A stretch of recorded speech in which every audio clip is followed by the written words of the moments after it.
My name is Don Warner, and I'm here today, August 15, 2015, at the Finksburg Library's Farm to Fork event with the Carroll County History Project. I'm interviewing Daniel Talbert, also known as Dan. He's been a farmer in Carroll County all of his life. Dan, can you tell us where your farm was located? I had two of them, in fact. The first one I purchased was off of Clear Ridge Road in New Windsor. The second farm was off of Springdale Road in the New Windsor area. Plus I rented some farms in the same area. So at one given time, you might have been farming as many as how many acres? At one point in time, I was up to 900 acres. This would be a major farming event, and you would be I was primarily a dairy farmer. The farm that we bought was set up with the old type bank barn to ship milk. And while we were there, we had built a milking parlor, 3 silos for silage storage, a freestall barn, and milked as many as, I don't know, it was in the 90s at one point. That's a very good description of how we're beginning here. Can you tell me the young lady sitting in next to you, would you like to introduce her and tell me why she is here? Actually, this is my youngest daughter, Suzanne. Today happens to be her birthday. This interview is my gift to her for her birthday. Thanks, Dad. Well, on behalf of our audience, happy birthday, Susan Talbert Shea. Thank you. And you're welcome to be here, and if you'll share your dad with us for a few minutes, we'll go on and go to farming. Dan, your earliest memory Of farming? of being on the farm. I grew up in a tenant house on a farm over on Broadbeck Road, close to Hampstead. My father was the hired hand for that farm owner. His name was Carroll Hunt, by the way. One of the memories that I tell most times about living over there, and this really, I guess, doesn't have to do with farming, but I'm going to relate it anyway. My father would come in out of the fields in the evening. Of course, this is when we still had wood stoves, coal stoves, didn't have electric heat or anything like that. He would hang his extension cord out by the wood pile and split wood. And split wood and split wood. It wasn't unusual for him to split 2 or 3 hours in the evening. And he'd come in before he went to work the next day. He told me to take my express wagon and haul that wood from the wood pile into the porch from the house so my mother didn't have so far to go with it. And you were how old then? Probably 4, not over 5. Anyway, for whatever reason, I've never been able to answer it myself. I would load my express wagon up, take it to the porch, unload a half of it, take the other half over to the farm owner's house and unload it there. And I don't know how many loads I'd moved, but anyhow, I'd still hear my dad when he came in for lunch. He looked at that pile on the porch and, darn, I thought sure I split more wood than that. And I never did tell him what happened. Earliest memory. Earliest memory. And you didn't get scolded for it? Or No, they never found out what happened. Found out. You didn't ever. Now, we moved from there in 1939. Of course, back then, the first day of April was moving day for farmers. I mean, that was cut and dried. So the 1st of April, we wound up at John S. Hodge's farm over in the New Windsor area, back of Wakefield Church. You know where Wakefield Church is. Well, he had a stone quarry on that farm. And I guess one of my first memories of that place would be they had an old 1530 McCormick Daring tractor with steel wheels on that thing. And Pop used to let me ride along with him. It had room on the platform that you could stand there where he was sitting on the seat. he'd come in out of the field in the evenings, and where we kept that tractor, we had to stop and open the gate to get into the sheep pasture. We had sheep at that time, before we had all the milk cows. But anyway, sometime between 4 and 5 in the evening, the guys that worked down in the quarry would blast the rock apart because they didn't have front end loaders then. They made them down to one-man sign where they could pick them up by hand and put them in a contraption that hauled them up to the crusher. But anyhow, they did have a siren that they blew when they was going to blast. Well, we come down and got in there and didn't even take time to close the gate. We heard this siren. Well, both of us have to get down under the tractor to keep from getting hit from small pebbles and rocks. That when this stuff blew up, it would blow it that far. You could hear it hitting on the roof of the building. But that's how we kept from getting bruised by stones. That's a nice story. Dan, in your teen years, did you travel far to go to school, or what was? Well, I went to school all the way through school in New Windsor. Yeah, you probably don't remember, but I do. There was no graduation in 1950 because that was the first class to get 12 years in the county. Well, I started my last year of school, and for whatever reason, Gilbert Martin, who had transferred from Mount Airy to New Windsor, was a principal back then, told the phys ed coach that I couldn't participate in varsity sports. And I've never been able to find out why. Of course, now it's probably way too late. But anyway, I thought, well, if I can't play ball, it's no use for me to go to school. So I quit. And I worked around on the various farms. Back then, they still shucked all their corn by hand, throwed it on a pile. And my job in the evening was to go gather that corn up in a basket, throw it in a wagon, haul it into the corn crib, and unload that load of corn before I went home that evening. Well, after the corn all got in, there wasn't any work around on the farms. I didn't have much to do, so I transferred to Union Bridge. Well, between starting school that fall and last year I went to school, I had got my driver's license. I was 16 years old. And my older brother, when I say older, he's older by 16 months, he had been driving a truck for Marvin Delvis. I don't know whether you knew him or not, from up at Uniontown. Anyhow, I drove a truck for him all that summer, hauling cement block. Sandy Mount School, by the way, I hauled block over there out of Littlestown up at Snaringer's block plant. Used to wear out a pair of leather gloves every day. But anyway, he had a friend by the name of James Singer that had a filling station in Union Bridge that owned a couple of straight trucks. Well, I used to drive to go to school in Union Bridge, and get up there at the stop sign on 75 where the road came down from the school. Jimmy'd be over there in his station. He'd see me. And before I could drive up to the school and get into the school, he'd be up there. Hey, you want to haul a load for me today? 'Cause I got a load of brick or a load of block or a load of lumber or something. Of course, back then, making money was better than going to school. Well, I didn't graduate from Union Bridge because I didn't have enough days attendance.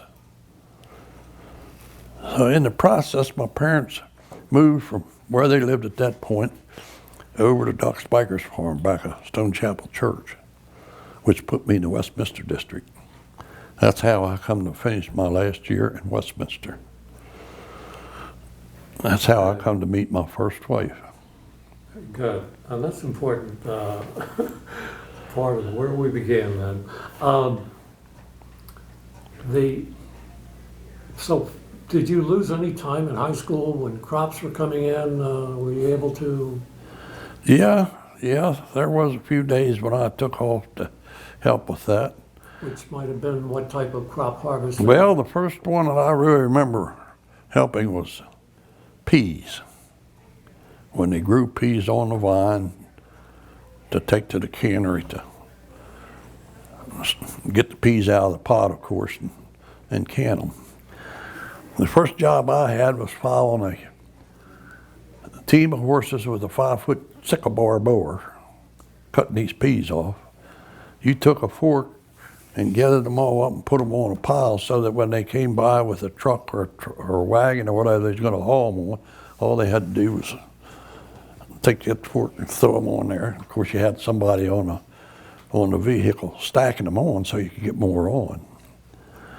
But then they found out they made what they call a windrowing tool that they hooked on the back of that cutter bar. It was just metal fingers really that hang out behind the bar, different lengths. But anyway, when it would come off the bar, it would put it all in a windrow. You didn't have to scrape them all up off the floor. Made it much easier. You only had to go long. So another crop that harvesting was early in the year for peas, I suppose, and then you moved to the fall of the year? And Well, probably first crop in the fall of the year was sweet corn. Oh my goodness, I hate to think about how sore my hands got pulling sweet corn. Every place I went to pull sweet corn, they'd ask me or tell me to pull 2 rows. Everybody else I'd take 1. But I did it, stayed with them. okay. And then, of course, later in the fall of the year, the field corn is, before they had the corn binders, you'd cut it by hand. And of course, then they made the corn binder, which cut it and put it in a bundle, set that up on a shock. When you got all your small grain sowed, you went out and started shucking all that corn by hand, throw it on a pile. Take the ear and put it on the pile. Right, and then right. Somebody come along and whack That it. was my job in the evening when I come home from school. Right. What Mr. Buffin and the man I work for, he and his 2 sons, what they got done in a day shucking, it was my job to gather up that evening, throw it on a wagon, take it into the corn crib and unload it. Yeah. Wheat would have been just the crop prior to that. Your earliest memories of harvesting wheat, was that by binder or By combine? binder. Then cut it and put it in sheaves. Then you used to have to shock it and let it dry out a little more before you run it through the thrash machine. That was a large event on the farm. Oh yeah, my goodness. Neighbors. There was 3 or 4 of us boys that lived there in the neighborhood. Strange you should mention that. Did you ever know where Margaret Now's was up on the hill there on Route 31 between Westminster and Union Bridge or New Windsor? Our viewers will know where that's at. Well, anyway, we used to walk over there at night. Once in a while, maybe ride a bicycle if we felt wasn't too tired to pedal it. We'd go over there at night to get soft drinks and ice cream, that sort of thing. Well, one evening when we come out, I say evening, it was actually almost dark. Come out of Wakefield or John Hyde Road to 31 and past Carroll Fritz's farm. The next farm was George Hoover's farm. He had about a 5-acre field right there along 31 that they had cut that day with a binder, but he hadn't shocked it yet. So us boys got the bright idea, let's go in and set that wheat up for him. We won't tell him who done it. I don't know whether he ever did find out, but we set up the whole field, had it in shock. You don't know that he ever found I don't know whether he ever found out. You realized you were working. Oh yeah, we was glad to do it. You know how boys do. And at least we did. Sometimes boys did it the other At way. least we did Knocked something. the shots down. At least we did something constructive. That's admirable. That's admirable. That shows the traits of a Carroll County farm boy. But then, shortly after that, or when I got a little older, I worked for. His name was Emery Buffett, and he had a thrash machine that went around farm to farm to farm. I worked for him, I guess, 2, 3, or 4 summers. I was his grease monkey. I know what that job is. What era did combines come into play then? Is that when you had your let own me, farm first time? I gotta kind of stop and think about that a little bit. Mr. Hyde probably bought one of the first combines that was in the area when, I just forgot the guys. They used to sell International Equipment in New Windsor. Balkman, Charlie Balkman. Well, you graduated in 1952. You told me that before the interview. Was it after you graduated that combines? No, they were in use before that. And you had them in use before that? Yeah. Yeah. So that helps our folks date them a lot. I got a very good reminder of a combine. If you look at that finger, If the camera can zoom in on that finger, I appreciate it. that finger right there, about, I guess, 2 months before what I'm going to relate to happened, I had been playing softball somewheres and jammed it, and I couldn't bend that knuckle. But I worked for Ralph Rupp one summer. He had a Minneapolis combine that you had to ride with a bagger so you could tie the bags with wheat or grain or whatever. Anyhow, when the straw would drag up on this cutter bar, his oldest boy, Ron Rupp, was driving the tractor. He said, "You get off and get it." Said, "I don't have to stop it. Just grab a hold of the reel," which you could do. You know, the reel, grab a hold of the reel and said the belt will slip, and then just throw that stuff in there. Well, he backed up when I was going to throw that stuff in there when that thing come around and hit me on the wrist. And I stuck mine. Well, that's the scar that's left. It just took the nail off of that finger, but it sure did straighten that knuckle out. You have to hold it straight. But did it affect your baseball pitching? I understand you were a baseball No, if anything, it gave me an extra gave you pitch. a little extra spin Yep, on the ball. yep, I was yep. afraid of that. We're moving on now. Now, you're married and at this point, you start becoming multiple farming and Well, take us through what kind of... now let multiple farming. me insert here. Yeah. From the time I got out of school and got married, there was probably a matter of 15 to 20 years that I worked public works before I really got into farming on my own. Now, I didn't get entirely away from it. I still helped farmers when I was available, and I lived out on Sullivan Road when my first couple children were born. I worked on that farm in part-time. But I worked at Black & Decker, night shift. And of course, daytime hours, I'd help on the farm. Well, while I was working for Black & Decker, I wound up working out of Towson, out of their transportation department. Well, they sold that building and 6 acres of ground and moved that part of the operation to Hampstead. And of course, I helped them make that move. But a company by the name of American Totalizator Company is the one that bought that property. And of course, Totalizator is, at that point, had all the pari-mutuel equipment, the odds boards and everything for horse races, dog races, high lie.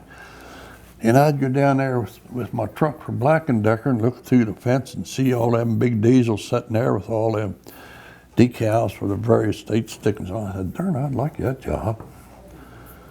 So I went and put an application in, but darn if he didn't hire me.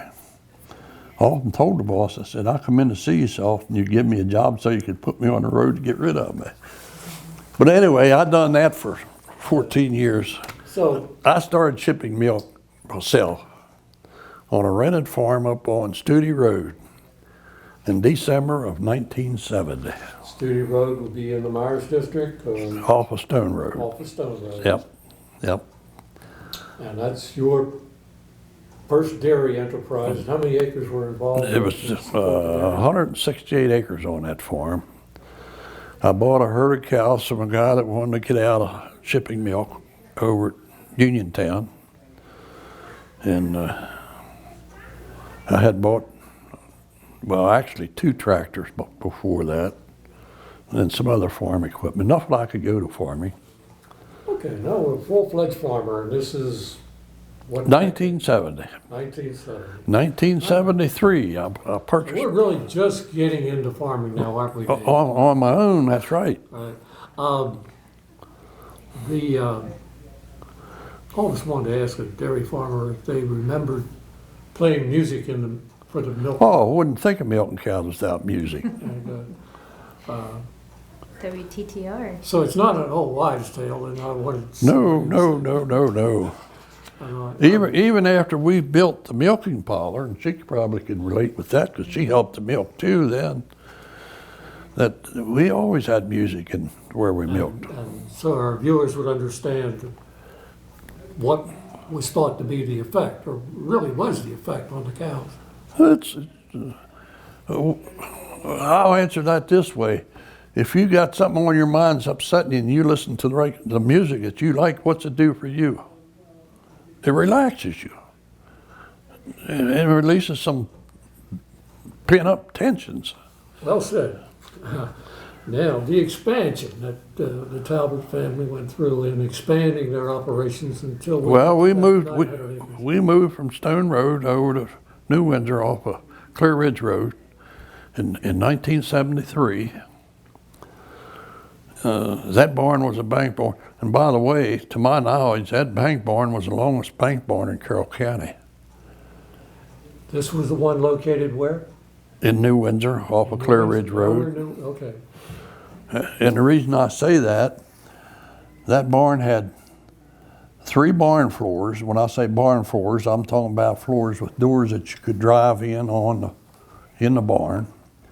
But it had 3 barn floors. That was unusual. Most of them only had 2.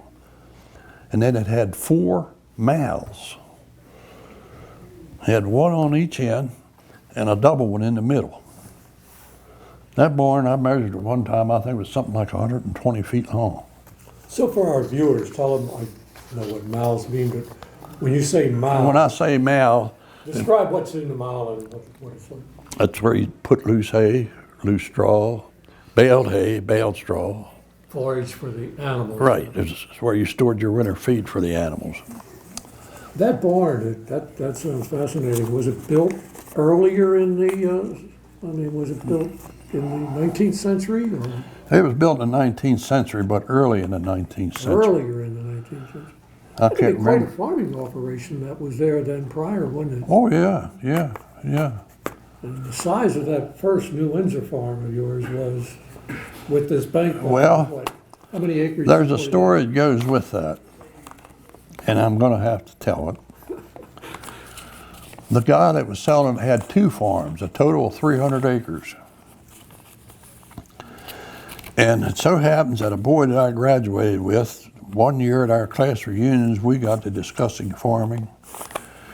And he was the one that really told me the farms were for sale. I didn't know it. And we decided we were going to go in partnerships and buy those 2 farms and have a sizable dairy operation. Well, we went so far as to survey the land off. We knew which farm each of us was going to live on. And we surveyed the ground off so that each one of us would be getting about the same amount monetary-wise. Consequently, I wound up with 134 acres, and he wound up with 164 or whatever the difference was. So that farm had to be about 300 acres Yeah, to support that. right. large farm. Which brings me to another point I'm going to make. I went back through records and checked farms in this county and checked farms in this county, and invariably, I don't care how many acres they had, they'd have somewhere in the neighborhood, give or take 10, of 100 acres tillable. And I often wondered why. But if you studied it a little bit, that's what it took for a guy to buy that farm and pay for it, raise enough feed for whatever cattle he had, plus these horses that he used to do the farming. If you didn't have 100 acres tillable, you couldn't do it. Couldn't be productive. Right. I've heard as low as 80 acres, but Dan, thank you for bringing that out. That's something that our viewers will be interested in, I'm sure. Now, we're still adding land to the Talbert enterprise. Are we? Yeah, I didn't buy the second farm until 1976. That was the one off of Springdale Road. It happened to be one of B.F. Shriver's former farms. And you know, when they went out of business and the farms are all sold differently, I wound up with one of them. Very good cropping farm. Yeah. At that time, did you stay with the same general cropping, supporting the dairy, or did you get into cash crops, canning crops? No, the cash crops. I tried to grow some cash crops, but invariably it took 90 to 100% of what I grew to feed the cattle that I had. Cause see, after we moved to New Windsor, we only lived there, I guess, maybe 2 years. We decided to build a milking parlor, 3 silos for storage and so forth, the freestall barn. The cash crop becomes the dairy, the product. Right. And that subsidizes a farmer's family. The when did the real automation of farm machinery come along, the mass? Well, that's, mass when you cultivation? actually think about it, it's a slow process. It didn't just happen overnight. I understand. Getting back to the combine deal that you asked me about, that had to be in the late 40s. Had to be, before I got out of school. I might have been 10, 12 years old. Dan, am I correct in assuming when we went under a kind of a, I won't use the word revolution, but a massive tractor size and combine size, and that occurred when? That started back in the late 40s, and it's never ended. Oh, the progression of it. Right. We haven't seen the biggest tractor yet. No. Okay. No. All right. Look at this one sitting out here. Did you notice it when you come in? Our viewers will have to capture that. We'll capture that for our viewers. Well, you know Every what, time you you don't- bring up something, we're going to have to go get a picture. But give us a general description. That tractor, it's a 4-wheel drive to start with. Diesel, of course, probably 130, 40 horsepower. Which brings up a question for you. No, seriously, and especially for agriculture, where would this country be without hydraulics? Think about that. Put that same question to our viewers. If you look at the camera. Where would you be? Where would we be without Tell the cameraman. hydraulics? You jump in your car, you put it in gear. We don't have the clutch anymore. The transmission's hydraulically operated. The power steering is hydraulically operated. And every time you drive up and down the road, you cannot look either way without seeing something that doesn't use hydraulics. Whether it be BG&E climbing up, no, not climbing a pole, sitting in that basket on the arm. Hydraulic. Farm equipment, there's no end of the hydraulics involved. And it's always fascinated me. Dan, the last question of hydraulics was very informative to folks. So we haven't seen the ends of progressive farming. In other words, No. I haven't kept up to it as close as I would have liked to. But they've got equipment now that you can set in the cab on that tractor and it'll do anything you want to do. I mean, this GPS system, for example, you use that and you can plant a field of corn and have the rows of strays edge on this table without even touching the steering wheel. I mean, it's just that accurate. That's just one example. Dan, and I want to get in the interview too. The reason that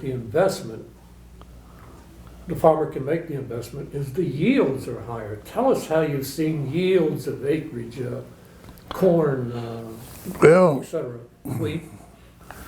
naturally, in order to get a bigger yield, you got to feed the crop that you're growing.